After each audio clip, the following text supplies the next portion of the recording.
વિરામ બાદ આપનું સ્વાગત છે અને હવે વાત કરીએ ઓપરેશન સિંદૂર બાદ પીએમની પ્રથમ મુલાકાતની। પ્રથમ વખત તેઓ ગુજરાતી મુલાકાત લઈ રહ્યા છે। ઓપરેશન સિંદૂર બાદ તેઓ પહેલી વખત ગુજરાત આવવાના છે અને અમદાવાદમાં પીએમ મોદીના ભવ્ય સ્વાગત માટે તૈયારીઓ કરી દેવાઈ છે।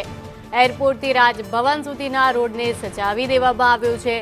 આ સમગ્ર રૂટ ઉપર 20 જેટલા સ્ટેજ બનાવવાની કામગીરી પણ કરાઈ છે। ઓપરેશન સિંદૂરના પોસ્ટર સહિત પ્રતિકૃતિ પણ અહીં મૂકવામાં આવશે। સાથે જ આપને જણાવી દઈએ કે બ્રહ્મોસ મિસાઇલ રાફેલ ફાઇટર જેટની પ્રતિકૃતિ પણ અહીં મૂકવામાં આવશે। પીએમ નરેન્દ્ર મોદી કે જેઓ અમદાવાદના એરપોર્ટ ઉપર રોડ શો કરે તેવી સૂચક તૈયારીઓ પણ કરી દેવામાં આવી છે। એરપોર્ટથી રાજભવન સુધીના રૂટ ઉપર રોડ શોની સૂચક તૈયારીઓ કરી દેવામાં આવી છે। આખો કાર્યક્રમ સામે આવ્યો છે 26 મે કે જ્યારે તેઓ ગુજરાતના પ્રવાસે છે। 11 વાગે દાહોદમાં પીએમ મોદીની જાહેર રેલી યોજાવાની છે।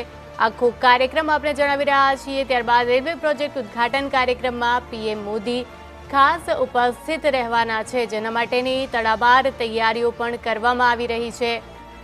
2 થી 3 વાગ્યા સુધી ભુજમાં તેઓ રોડ શો પણ કરશે।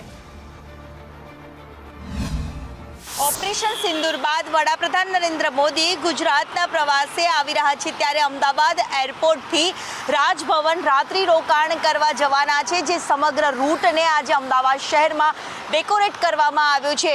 વડાપ્રધાન નરેન્દ્ર મોદી અહીંયા ગુજરાત આવશે ત્યારે અમદાવાદના એરપોર્ટથી રાજભવન સુધી રોડ શો કરે તેવી સૂચક તૈયારી તંત્ર દ્વારા કરવામાં આવી છે। વિશાળ સ્ટેજ પણ ઠેર ઠેર બાંધવામાં આવ્યા છે, જ્યાં સાંસ્કૃતિક કાર્યક્રમોની ઝાંખી પણ જોવા મળશે। કોર્પોરેશન દ્વારા 30 જેટલા ટેબલો મૂકી સાંસ્કૃતિક કાર્યક્રમો યોજાવાના છે, ત્યારે મોટી સંખ્યામાં તમામ અમદાવાદની જનતા પીએમનું સ્વાગત કરવા માટે અહીંયા જોડાવાની છે તેવી શક્યતાઓના આધારે તે જ પ્રકારના બેરિકેટિંગ લગાવીને તૈયારીઓ છે તે કરવામાં આવી છે। અને આખો જે રૂટ છે, જે કેસરિયા અને ભારતના આખા તિરંગાના રંગે રંગાયેલું આખું જે રૂટ છે તે જોવા મળી રહ્યું છે। કેમેરામેન પુખરાજ શર્મા સાથે દિવ્યા ચૌહાણ, સંદેશ ન્યૂઝ, અમદાવાદ।